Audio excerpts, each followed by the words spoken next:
তো দেখো ভাইয়া, এখন আমরা আলোচনা করব, দেখো এখন আমরা 3429 নাম্বার যে প্রশ্নটা এটা আলোচনা করব।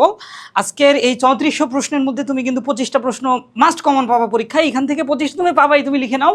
এই যে একটা অধ্যায় থেকে মাত্র আমরা 3400 কোয়েশ্চেন প্র্যাকটিস করছি, এখান থেকে তুমি কিন্তু 25টা প্রশ্ন পাবা, এটা লিখে নাও। এবং লিখে নেওয়ার পরে যখন কমন আসবে তখন কিন্তু এই ভিডিও দিয়ে তোমরা ওই যে অনেক সিগমা ভিডিও বানাই ইউটিউবে ছাড়বা। তাহলে দেখো আসো এই প্রশ্নটা আমরা একটু দেখি। প্রশ্নটা দেখো, নিউক্লিয়াসে নিচের কোনটি থাকে? ভাইয়া তুমি চিন্তা করো ভাইয়া, এটা তুমি পারবা, এটা অনেক সহজ, তুমি এটা পারবা 100%। তাহলে প্রশ্নটা কি? নিউক্লিয়াসে নিচের কোনটি থাকে? নিউক্লিয়াসে নিচের কোনটি থাকবে? তাহলে ভাইয়া উত্তর কি হবে বলো? উত্তর হবে প্রোটন। উত্তর হবে কি? নিউক্লিয়াসে নিচের কোনটি থাকে, উত্তর হবে কি? প্রোটন। এটা মুখস্থ করে নাও, এটা কিন্তু পরীক্ষায় থাকবেই। তাহলে আমরা মুখস্থ করে নিলাম, নিউক্লিয়াসে কি থাকে? প্রোটন থাকে। বাকি অপশনগুলো আমরা একটু দেখি অ্যানালাইসিস করে। Electron, neutron, chromosome.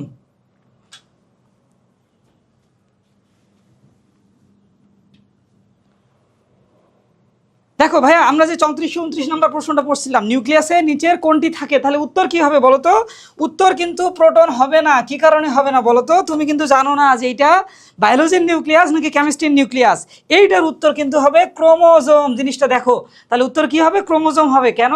কারণ আমরা জানি নিউক্লিয়াসের মধ্যে কি থাকে বলো তো? এই যে মুখস্থ করার কিছু নাই, তুমি যদি বুঝে বুঝে মনে রাখো তাহলে তোমার জন্য মনে রাখা কিন্তু খুব সহজ, তুমি একদম টেকনিক্যালি মনে রাখতে পারবা। তুমি কেমিস্ট্রিতে কি পড়ছো ভাইয়া? নিউক্লিয়াস। তাহলে নিউক্লিয়াসের কেন্দ্রের মধ্যে কি থাকে বলো? নিউক্লিয়াস। নিউক্লিয়াসে কি থাকে? প্রোটন আর নিউট্রন। তাহলে প্রোটন আর নিউট্রন একদম নিউক্লিয়াসে আছে। বাইরের দিকে কারা আছে বলো? বাইরের দিকে কারা আছে? ইলেকট্রনগুলো আছে, তাই না? কিন্তু তুমি পড়ছো যে ইলেকট্রনগুলো কিভাবে থাকে? জোড়ায় জোড়ায় থাকে। তাহলে ইলেকট্রনগুলো কিভাবে থাকে? জোড়ায় জোড়ায় থাকে। হ্যাঁ, তাহলে জোড়া বা জোর। এখন এই জোরটা যেহেতু একটার পর একটা থাকে, তাহলে একে আমরা কি বলবো? ক্রোমোজোর। তাহলে তুমি ইলেকট্রনগুলো কিভাবে থাকে যদি আর একটু ভালো করে লিখো তাহলে কি লিখবা ভাই? এটা ক্রোমোজোর আকারে থাকে, ক্রোমোজোর। এখন উত্তরটা তুমি কিভাবে এই প্রশ্ন থেকে বের করবা? দেখো ক্রোমোজোর। তাহলে এইখানে তুমি দেখো প্রশ্নের নাম্বারটার দিকে তাকাইতে হবে। দেখো এটা হলো 3429 নাম্বার প্রশ্ন। তাহলে 29 নাম্বার বাংলার যে বর্ণমালা, অর্থাৎ 29তম বর্ণমালা, তার নাম কি বলতো? ম।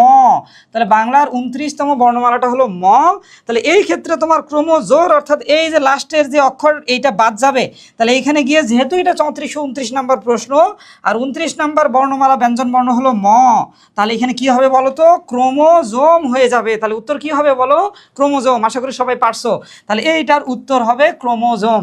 তুমি এইভাবে মোটামুটি যদি চিন্তা করে করে শিখো, ভালোভাবে পরিশ্রম করো, আমার ক্লাসগুলো নিয়মিত করো, আমি ইনশাল্লাহ 100% গ্যারান্টি দিচ্ছি তুমি ইন্টার পরীক্ষা, এসএসসি পরীক্ষা সবগুলোতেই কনফিডেন্সের সাথে ফেল করবা ইনশাআল্লাহ।